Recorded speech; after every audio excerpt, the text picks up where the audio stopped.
Hello everyone. हाँ जी बेटा, कैसे हो सब? आई होप सब ने हमारे प्रीवियस लेक्चर्स जो थे इस टॉपिक के कवर अप किए होंगे, है ना? ठीक है बेटा, हमारा जो ये चैप्टर है वो क्या है? चैप्टर नंबर 2 चल रहा है। चैप्टर नंबर 2 कौन सा है? ठीक है, पोलिनोमियल चैप्टर चल रहा है हमारा, सबको पता है ना? ठीक है, अब इस चैप्टर के अंदर बेटा जो मेन चीज़ें क्या कि सबसे पहले तो हमारे पास क्वाड्रेटिक इक्वेशन को सॉल्व करना था।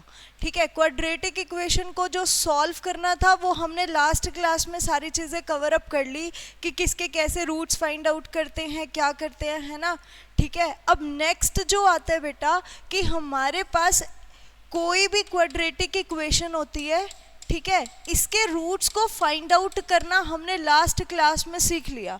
और ये मान के चलो कि ये जो टॉपिक है ना बेटा, ये मोस्ट इम्पोर्टेंट टॉपिक है, ना केवल 10th तक लिमिटेड है ये टॉपिक। ये जो टॉपिक है वो बहुत, जब तक आप मैथ्स कर रहे हो ना ये टॉपिक चलने ही वाला है ना? आपको sum of zeros, product of zeros, है ना, हर जगह इस चीज़ का यूज़ होता है।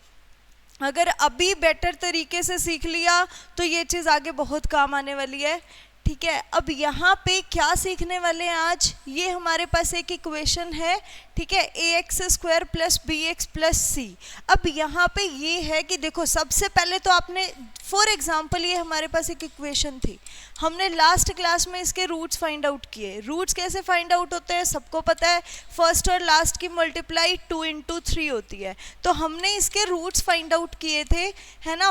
5x को 2x और 3x लिख सकते हैं, ये चीज़ आ गई थी। अब यहाँ से कवर अप किया x - 2, यहाँ से -3 x - 2, यहाँ से क्लियर हो गया कि x - 2 और x - 3 इसके ज़ीरोज़ हैं, मतलब x की वैल्यू 2 और x की वैल्यू 3 इसके ज़ीरोज़ है बेटा। क्लियर है? अब इनका सम क्या होगा? इस क्वेश्चन की हेल्प से आपको क्लियरली दिख रहा है कि आपको सम ऑफ ज़ीरोज़ क्या मिल रहा है? सम ऑफ ज़ीरोज़ मिल रहा है 3 + 2 5। ठीक है, और आपको प्रोडक्ट ऑफ ज़ीरोज़ क्या मिल रहा है बेटा? प्रोडक्ट ऑफ ज़ीरोज़ क्या मिल रहा है? 3 × 2, आंसर क्या आ जाएगा? 6 आ जाएगा। क्लियर है? क्या आ जाएगा? 6 आ जाएगा। अब ये जो क्वेश्चन है हमें ये सिखाता है कि हमें सम ऑफ ज़ीरोज़ कैसे फाइंड आउट करना है, या हमने प्रोडक्ट ऑफ ज़ीरोज़ को कैसे फाइंड आउट करना है। क्लियर है? अब यहाँ पे देखो, ax² plus bx plus c, इसका छोटा सा फॉर्मूला होता है। अगर हम सम ऑफ ज़ीरोज़ को फाइंड आउट करते हैं, ax² plus bx plus c, sum of zeros कैसे आएगा? माइनस ऑफ b बाय में a divides by product of zeros कैसे आएगा? प्रोडक्ट ऑफ ज़ीरोज़ आता है c बाय में। क्लियर है? अब हमने अभी पीछे एक क्वेश्चन किया था, क्या किया था? x² - 5x + 6 किया था। क्लियर है? इतनी सी चीज़ सबको, है ना? अब इसके जो रूट्स थे वो 2 और 3 आए थे बेटा, है ना? क्या आए थे? 2 और 3 आए थे। अगर हम इनका सम करें तो क्लियरली दिख रहा था कि 5 आ रहा था, और अगर इनकी प्रोडक्ट करें तो प्रोडक्ट क्या आ रही थी बेटा? 3 × 2 = 6 आ रही थी। इतना तो सबको क्लियर होगा। अब इस फॉर्मूले की हेल्प से सम कैसे फाइंड आउट करेंगे? यहाँ से इसको कंपेयर करें तो a की वैल्यू क्या आ रही है? 1, और b की वैल्यू क्या आ रही है बेटा? -5, और c की वैल्यू क्या आ रही है? 6 आ रही है। मैंने क्या किया? मैंने जस्ट कंपेयर किया जनरल इक्वेशन को हमारी इक्वेशन के साथ जो हमने क्वेश्चन में ले रखी है। ठीक है, यहाँ से a की वैल्यू क्या है? 1, और यहाँ से b है, b की वैल्यू -5 है, c की वैल्यू क्या है? 6 है। यूँ मान के चलो इसके ऊपर जो क्वेश्चन आना है सम ऑफ ज़ीरोज़ और प्रोडक्ट ऑफ ज़ीरोज़ का, 10th क्लास में हर बार ये क्वेश्चन आता है। 100% श्योरिटी से इसका क्वेश्चन आएगा, 2 से 3 नंबर का आएगा, और 1-2 MCQs आएंगे। हर बार इसमें से क्वेश्चन आता है पेपर में, हर बार। ठीक है, तो ये भी नहीं है कि बिल्कुल एज इट इज़ NCERT से उठा के एग्जामिनर दे देगा, नहीं देता है। वो चेंज कर करके स्टेटमेंट्स देता है, मोल्ड करके क्वेश्चंस को देता है। ठीक है, तो अब यहाँ से अगर सम ऑफ ज़ीरोज़ फाइंड आउट करना है बेटा, b की वैल्यू क्या है? -5, a की वैल्यू क्या है? 1, तो यहाँ से देखो क्या आ गई? 5 आ गई। और अगर प्रोडक्ट चाहिए तो c की वैल्यू क्या है? 6 और 1, आंसर कितना आ गया? 6। ध्यान से देखो, बिल्कुल सेम आंसर आ रहा है। चाहे तो क्वाड्रेटिक इक्वेशन को सॉल्व करके वैल्यूज फाइंड आउट कर लो और उनका सम कर लो, चाहे आप फॉर्मूले से कर लो डायरेक्ट, आंसर क्या आने वाला है, सेम ही आने वाला है कि sum of zeros product of zeros ये कैसे आनी है। अब एक और क्वेश्चन करते हैं। For example 3x² plus 2x plus 6 ले लिया हमने, है ना। इसको हम क्या करेंगे, कंपेयर करेंगे हमारी इस इक्वेशन के साथ ax² plus bx plus c के साथ। क्लियर है। अब a की वैल्यू, b की वैल्यू, c की वैल्यू तो फाइंड आउट करनी पड़ेगी। a की वैल्यू क्या होती है, 3 होती है, b की वैल्यू क्या होती है, 2 होती है, और c की वैल्यू क्या होती है, यहाँ पे 6 होती है। सम ऑफ जीरोस क्या है, सम ऑफ जीरोस, है ना बेटा। अब इस स्टेटमेंट के अंदर हम ये लेट कर लेते हैं कि अल्फा और बीटा इसकी जीरोस है। क्या है, अल्फा और बीटा इसकी जीरोस है। क्लियर है। अब सम ऑफ जीरोस कैसे फाइंड आउट करते हैं, माइनस बी डिवाइड्स बाय ए, और प्रोडक्ट ऑफ जीरोस कैसे फाइंड आउट करते हैं, सी बाय में ए। हमारी ये चीज है, ठीक है। अब b की वैल्यू क्लियरली दिख रही है -2, और a की वैल्यू क्या है 3, और c की वैल्यू क्या है 6 डिवाइड्स बाय a की वैल्यू क्या आने वाली है 3, आंसर क्या हो जाएगा 2 हो जाएगा। क्लियर है भाई, ठीक है। इन चीज़ों को बहुत अच्छे से करना है जो भी चीज़ें कर रहे हैं, क्योंकि यहाँ से डेफिनेटली पेपर में एक क्वेश्चन आने ही वाला है।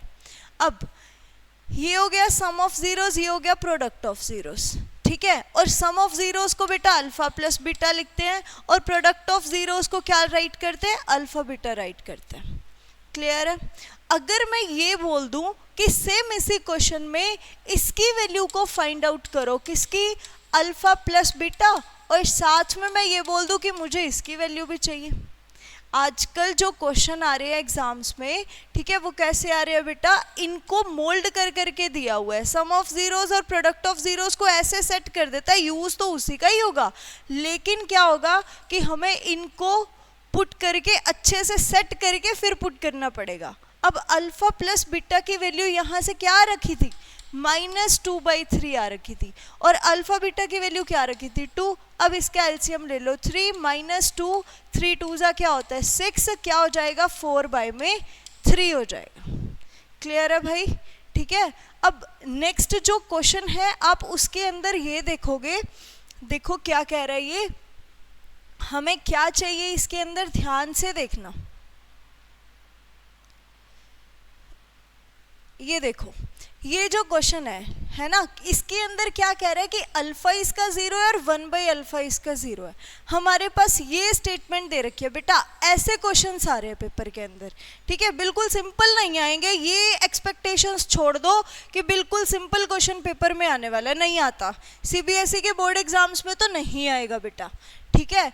अब यहाँ पे कहते हैं कि अल्फा और 1/अल्फा इसकी जीरोस है, किसकी, पॉलिनोमियल की। तो अब हमें क्या चाहिए, हमारी इक्वेशन क्या है ये, ठीक है। अब इसके अंदर इसको कंपेयर करेंगे तो ax² plus bx plus c के साथ, इसको इसके साथ कंपेयर कर लेंगे। अब a की वैल्यू क्या आ रही है, b की वैल्यू क्या आ रही है, c की वैल्यू क्या आ रही है, उनको देखो। a की वैल्यू क्या हो जाएगी 4, और b की वैल्यू क्या हो जाएगी -2, c की वैल्यू क्या हो जाएगी k -4 हो जाएगी। इतनी चीज क्लियर है। अब अल्फा प्लस बीटा की बात कर रहे थे, ठीक है, वो क्या होता है बेटा -b/a होता है ना। तो यहाँ से -2 डिवाइड्स बाय 4 आ रहा है, तो इसका मतलब ये 1/2 आ रहा है, लेकिन इसका तो यूज ही नहीं है। उसने क्या बोला बेटा, उसने ये बोला है कि मेरे को वैल्यू किसकी चाहिए, मेरे को तो k की वैल्यू चाहिए, लेकिन यहाँ पे जो रूट्स है वो क्या है, अल्फा और 1/अल्फा है, ठीक है। अब एक रूट अल्फा है और दूसरा रूट क्या है बेटा, बीटा है ना। एक रूट अल्फा और दूसरा रूट क्या है, बीटा। बट यहाँ पे जो बीटा वैल्यू है, बीटा ना देके उसने क्या दे रखा है, 1/अल्फा दे रखा है। मतलब हमारे ये दो रूट्स हो गए, कौन से, एक तो अल्फा और एक 1/अल्फा। क्लियर है। और जब हम प्रोडक्ट ऑफ जीरोस करते हैं, जीरोस की, तो वो क्या होती है c डिवाइड्स बाय a, और c की वैल्यू क्या दे रखी है बेटा यहाँ पे k -4, और a की वैल्यू क्या दे रखी है 4, और प्रोडक्ट को देखो क्या है, एक 0 अल्फा है, दूसरी बीटा होनी चाहिए थी, बीटा की जगह उसने क्या राइट कर रखा है 1/अल्फा। तो इसको कट करोगे, इसको कट करोगे और यहाँ से direct k minus 4 divides by 4 cross multiply करके k minus 4 is equal to 4, k की वैल्यू क्या आ जाएगी बेटा 4 प्लस 4, आंसर क्या आ जाएगा 8 आ जाएगा। क्लियर है? हमारे एग्जाम्स के अंदर क्वेश्चन ऐसे आ रहे हैं कि हमें वेरिएबल्स दे रखे हैं, वो बोल रहा है कि जो जीरोस दी हुई हैं दोनों का प्रोडक्ट ये है, दोनों का सम ये है और उसके अंदर वेरिएबल है, हमें वेरिएबल की वैल्यू फाइंड आउट करवा रहा है। ठीक है, मोस्ट ऑफ टाइम्स चाहे बोर्ड एग्जाम्स हो चाहे कॉम्पिटिटिव एग्जाम्स हो, क्वेश्चन ऐसे ही देखने को मिलता है इस चैप्टर में से। अब नेक्स्ट जो क्वेश्चन है उसके अंदर देखो क्या है, हाँ ये चीज़ देखो, हमारे पास अल्फा और बीटा दो जीरोस हैं इस इक्वेशन के। ये इक्वेशन क्या कहती है, x square plus 5x plus 5। ठीक है, अब बेटा ध्यान से, उसने बोला है कि ये चीज़ फाइंड आउट करनी। ठीक है, अब आप बोलोगे बिल्कुल सीधा सीधा सा क्वेश्चन है ना, सम ऑफ जीरोस तो मेरे पास ये होता है और प्रोडक्ट ऑफ जीरोस मेरे पास ये होता है भाई। इसके अंदर माइनस बी बाई ए और इसके अंदर सी बाई ए। बी की वैल्यू क्या है -5, ए की वैल्यू क्या है 1, सी की वैल्यू क्या दे रखी है 5 डिवाइड्स बाई 1। अब बहुत सारे लोगों का ये क्वेश्चन होगा कि जो इसने पूछ रखा है उसमें तो इसका यूज़ ही नहीं हो रहा है ना, तो अब ये जो चीज़ है इसको पहले सॉल्व करना पड़ेगा, फिर हमें समझ में आएगा कि ये चीज़ कैसे यूज़ हो रही है इसके अंदर। यही तो चीज़ें सीखनी है ना, क्योंकि एग्जाम्स के अंदर बिल्कुल सीधा सीधा सा क्वेश्चन नहीं आता। ठीक है, तो अल्फ़ा को 1 बाई अल्फ़ा राइट कर सकते हैं और इसको 1 बाई बीटा राइट कर सकते हैं। क्लियर है? अब यहाँ से इसका एलसीएम लेंगे तो अल्फ़ा बीटा आ जाएगा और यहाँ पे अल्फ़ा है तो ये क्या हो जाएगा बीटा, ये क्या हो जाएगा अल्फ़ा। क्लियर है? अब बीटा प्लस अल्फ़ा की वैल्यू क्या है -5 और अल्फ़ा बीटा की वैल्यू क्या है बेटा 5, तो कट करके देखो आंसर क्या आ रहा है -1। अब ये देखो कि क्वेश्चन कितना इजी था, लेकिन उसको ट्रिकी वे में पूछ के उसने उसको डिफ़िकल्ट बना दिया, लेकिन करना कुछ भी नहीं था उसके अंदर, है ना। अब यहाँ से क्या करना था, सिर्फ 1 बाई अल्फ़ा और सिर्फ 1 बाई बीटा ही करना था। क्लियर है? आई थिंक सबको समझ आ रहे होंगे ये क्वेश्चन। बेटा इनको करना बहुत ज़रूरी है क्योंकि ये हर बार पेपर में ऐसे ही क्वेश्चन पूछ रहे हैं। लास्ट ईयर का पेपर उठा के देखोगे तो भी आपको ये चीज़ पता चल जाएगी कि क्वेश्चन कैसे आ रहे हैं पेपर में। ठीक है, लास्ट ईयर का पेपर उठा के देख लेना, क्वेश्चन ऐसे ही दिखने वाले हैं आपको उसके अंदर, और आपको हर चीज़ के लिए प्रिपेयर रहना पड़ेगा कि हाँ हमें इजी भी करनी है और हमें डिफ़िकल्ट चीज़ें भी करनी है और हमें अपने कॉन्सेप्ट को स्ट्रॉन्ग भी करना है। ठीक है, अब नेक्स्ट क्वेश्चन देखो क्या कहता है, ट्राई करोगे इसको। सबसे पहले देखो इक्वेशन है हमारी क्या, x square plus 7x plus 7। ठीक है, अब उसने पूछा क्या है बेटा, उसने ये पूछा है 1 बाई अल्फ़ा चाहिए, 1 बाई बीटा चाहिए और -2 अल्फ़ा बीटा चाहिए। आई थिंक अब पीछे वाला क्वेश्चन करने के बाद आपको ये क्वेश्चन आना चाहिए था। कैसे? क्योंकि वहाँ पे हमने इसकी वैल्यू को फाइंड आउट किया था और ये वैल्यू भी तो यही थी ना, और इस क्वेश्चन के अंदर देखो उसने यही चीज़ तो पूछ रखी है। क्लियर है? मैंने पहले ही बोला कि इसके अंदर क्या करेगा, वो क्वेश्चंस को मोल्ड करने वाला है और वहाँ पे आप लोगों को फंसना नहीं है और ये सोचना है कि हम इसको सॉल्व कैसे कर सकते हैं। क्लियर है? अब ध्यान से देखो, इसको फिर से कंपेयर करोगे, ax square plus bx plus c। a की वैल्यू क्या है 1 और b की वैल्यू क्या है 7 और c की वैल्यू क्या है बेटा 7 है। क्लियर है? अब ये देखो कि यहाँ से सम कैसे आएगा और यहाँ से प्रोडक्ट कैसे आएगी। अल्फ़ा प्लस बीटा कैसे आएगा -b divides by a -7 by 1, और प्रोडक्ट ऑफ जीरोस कैसे आएगा बेटा c बाई a। c की वैल्यू क्या है 7 बाई a। ठीक है, आई थिंक इतनी चीज़ें सबको क्लियर होंगी, सबको अच्छे से समझ आ गया होगा, क्योंकि सम ऑफ जीरोस और प्रोडक्ट ऑफ जीरोस बहुत इजी टास्क है और एनसीईआरटी के अंदर तो सिर्फ इतना ही पूछ रखा है कि इसका सम बता दो और इसकी प्रोडक्ट बता दो।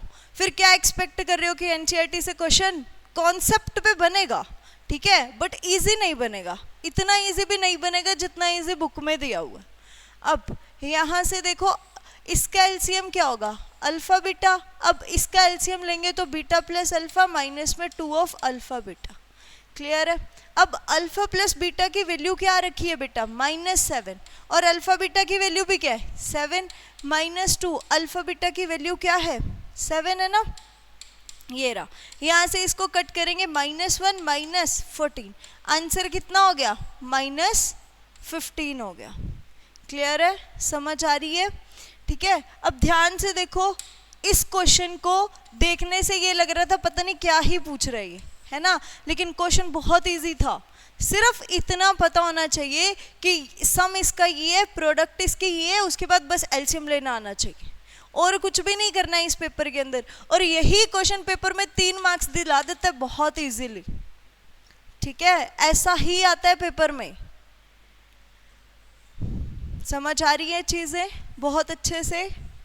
ठीक है, इनको बहुत अच्छे से घर पे भी जो भी कर रहे हो बेटा, इनको बहुत अच्छे से प्रैक्टिस में लेके आना है। ये नहीं है कि एक बार क्लास देख ली और सारी चीज़ें सॉल्व हो गई, नहीं। जब तक खुद से नहीं करोगे ना, तब तक चीज़ें अपने हाथ पे नहीं आती हैं, भूल जाओगे इन चीज़ों को।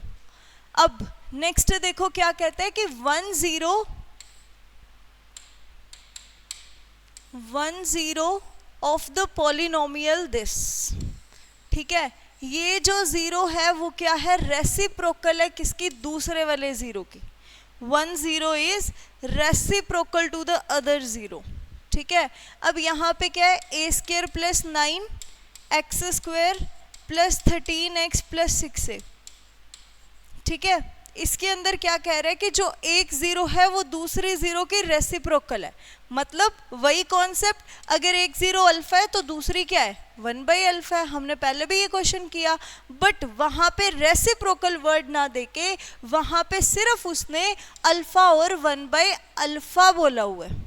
ठीक है, उसने वहाँ पे अल्फा और 1/अल्फा बोला हुआ था, लेकिन उसने ये चीज़ ना देके अब उसने क्या वर्ड दे दिया, रेसिप्रोकल का वर्ड दे दिया। क्या दे दिया, रेसिप्रोकल का वर्ड दे दिया। क्लियर है। अब तो भी कोई इशू नहीं है। सबसे पहले तो हम यहाँ से सम ऑफ जीरोस की बात करेंगे। सम ऑफ जीरोस क्या होता है बेटा, ax² + bx + c, है ना। अब अल्फा प्लस 1/अल्फा, सम ऑफ जीरोस, क्योंकि बीटा की जगह तो मेरा ये है ना बेटा, अभी ये बीटा है, ये अल्फा है, और दोनों उसने प्रोडक्ट में दोनों उसने क्या दे रखे हैं, रेसिप्रोकल दे रखे हैं एक दूसरे के। अब ध्यान से देखो, ये अल्फा, ये 1/अल्फा, अगर इसका सम करना है तो -b/a हो जाएगा। अगर प्रोडक्ट करनी है बेटा 1 और 1/अल्फा की, तो वो c/a होती है। अल्फा से अल्फा तो कैंसिल हो रहा है ना। अगर आप 2 और 1/2 की प्रोडक्ट करोगे तो 2 से 2 तो कैंसिल हो जाएगा, आंसर क्या आने वाला है 1। इसका मतलब यहाँ से एक कॉन्सेप्ट भी जनरेट हो जाता है कि अगर हमारे जो जीरोज है वो रेसिप्रोकल टू ईच अदर है, ठीक है, तो हमारा जो प्रोडक्ट ऑफ जीरोज होगा वो क्या होगा बेटा, हमेशा 1 होगा। इस पे यू मान के चलो कि एक बार छोड़ के ये क्वेश्चन बहुत रिपीट हो रहा है पेपर के अंदर। ये मोस्ट इम्पोर्टेंट चीज़ है कि वो बोल देते हैं कि रेसिप्रोकल टू ईच अदर आएगा तो हमारे पास प्रोडक्ट क्या होती है 1 होती है, वो लगा के हमें वैल्यूज़ को फाइंड आउट करना होता है। क्लियर है, ये बहुत इंपॉर्टेंट चीज़ है और ये पेपर में हर बार कह सकते हो कि अगर इस बार आ गया अगली बार छोड़ के उससे नेक्स्ट टाइम पक्का आना है इसने। ठीक है, तो ये बहुत इंपॉर्टेंट चीज़ है। अब यहाँ पे प्रोडक्ट तो क्या हो गई 1, तो c/a, c की वैल्यू क्या है बेटा 6x, और इसके कोरिस्पॉन्डिंग a की वैल्यू क्या थी, a² + 9 = 1। कंफ्यूज मत हो जाना, यहाँ पे जनरल इक्वेशन में भी a और यहाँ पे भी a है, इसमें कंफ्यूज नहीं होना है किसी ने। ठीक है, मैंने बहुत अलग ही रखा है।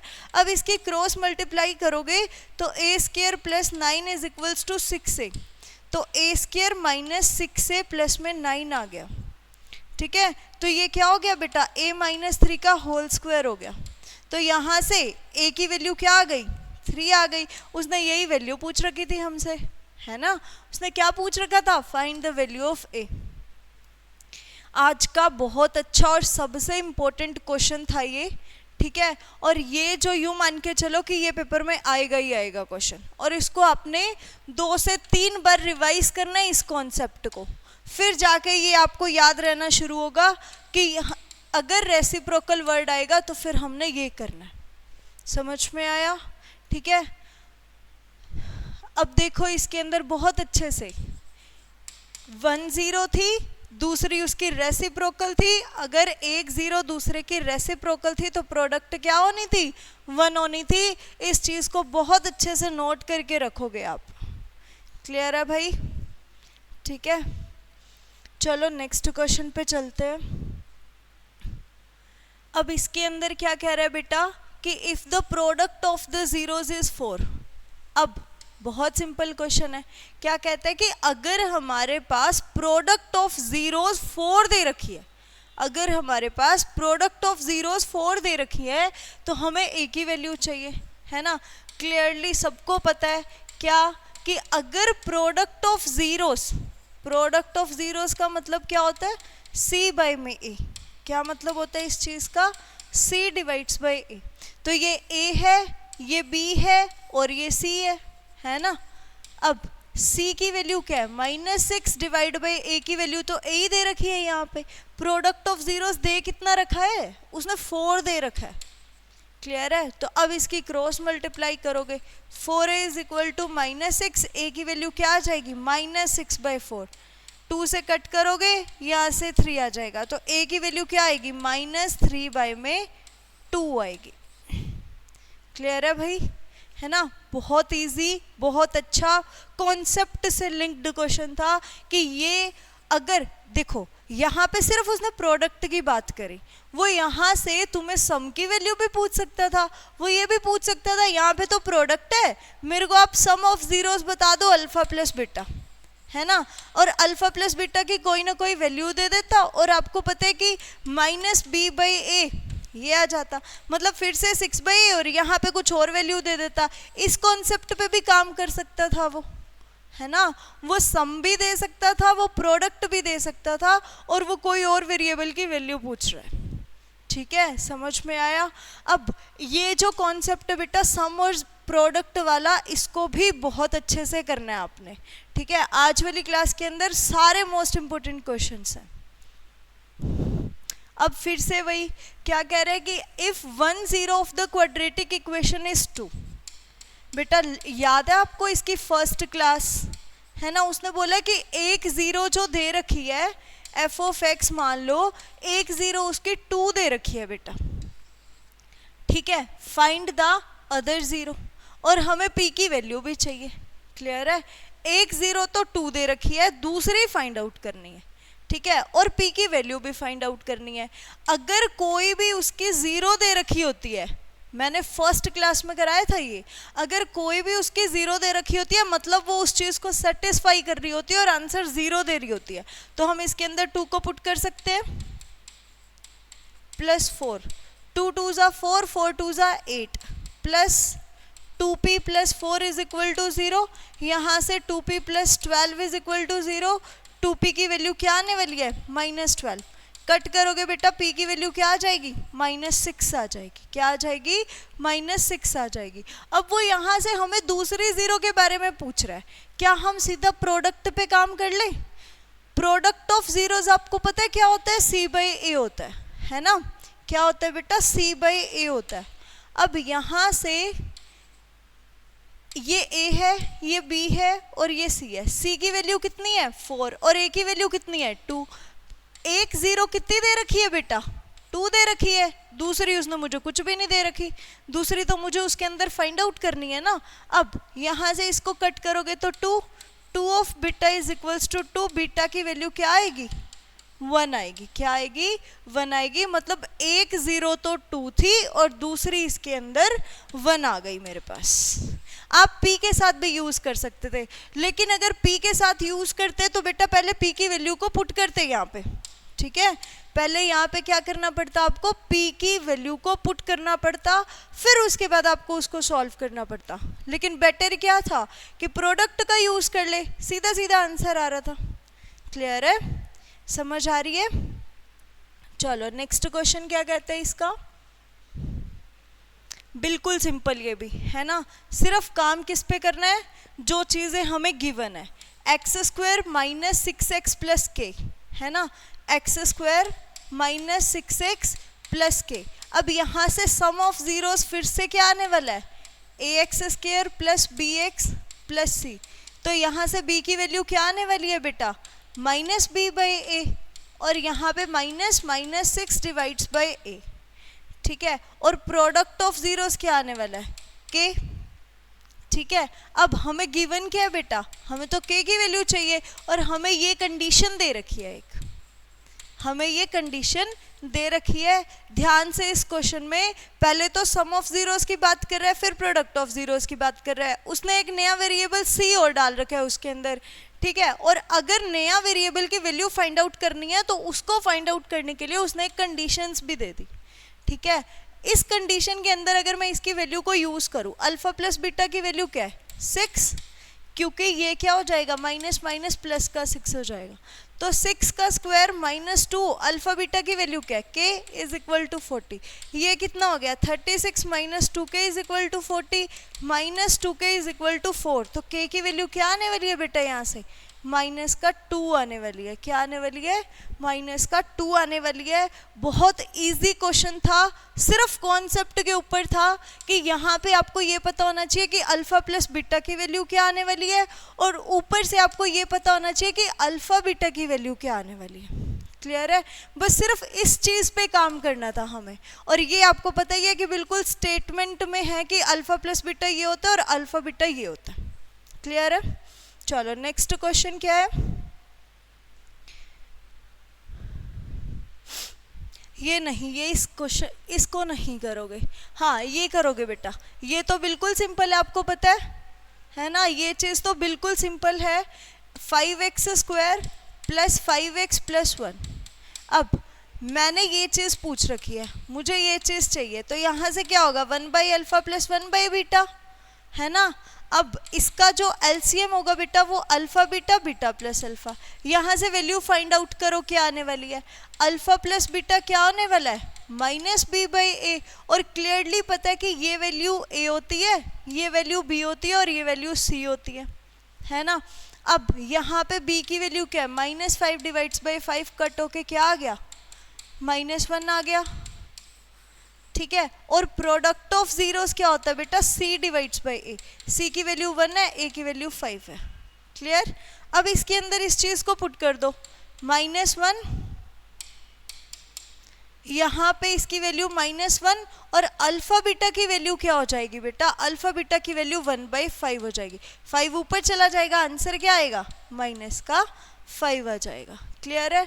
और इसका जो ये फर्स्ट पार्ट है, इसका जो फर्स्ट पार्ट है उसके अंदर क्या कह रहा है बेटा, alpha square plus beta square चाहिए, है ना। अब ध्यान से देखो कि अगर इस इक्वेशन के अंदर आप क्वाड्रेटिक इक्वेशन को सॉल्व करिए, मिडिल टर्म स्प्लिट करके अल्फा और बीटा की वैल्यू को फाइंड आउट कर सकते हो, तो डायरेक्ट इसको सॉल्व कर सकते हो। लेकिन अगर यहाँ पे देखो इसके अंदर मिडिल टर्म स्प्लिट ही नहीं हो रही है, इसके अंदर मिडिल टर्म स्प्लिट नहीं होगी। तो अगर मिडिल टर्म स्प्लिट नहीं होगी तो हमें आइडेंटिटी का यूज़ करना पड़ेगा। कौन सी आइडेंटिटी, ये वाली identity, alpha square plus beta square plus 2 alpha beta. अब ये वैल्यू चाहिए मुझे, अल्फा प्लस बीटा की वैल्यू क्या है, -1 का स्क्वायर। अब इसको इधर -2, अल्फा बीटा की वैल्यू क्या है बेटा, अल्फा बीटा की वैल्यू है 1/5 is equals to alpha square plus beta square. Clear है। अब 1 - 2/5, एलसीएम ले लो इसका, 5 - 2 क्या हो गया बेटा, 3/5, और ये हमारे पास इसकी वैल्यू आ गई। क्लियर है। आई थिंक सबको सारी चीज़ें समझ आ गई होंगी जो हमने आज की। और ये क्लास तो इतनी इंपॉर्टेंट है कि इसके कॉन्सेप्ट के ऊपर आपको एक क्वेश्चन पेपर में डेफिनेटली मिलने वाला है, तो इसको बहुत अच्छे से करना है। जो भी हमने आज क्वेश्चन किए उनको बहुत सीरियसली, बहुत अच्छे वे में 2 बार रिवाइज करोगे, उसके बाद आपके ये क्वेश्चन अच्छे से होंगे। क्लियर है, ठीक है। नेक्स्ट क्लास जो भी हमारी इस चैप्टर से लिंक्ड पहले वाली क्लासेस हो गई उनको बहुत अच्छे से देख लेना, और ये आगे आगे कॉन्टिन्यूसली चलती रहेंगी। और कंटिन्यू रखो बेटा, तैयारी बहुत अच्छे से हो जाएगी आपकी। क्लियर है, ओके, थैंक यू।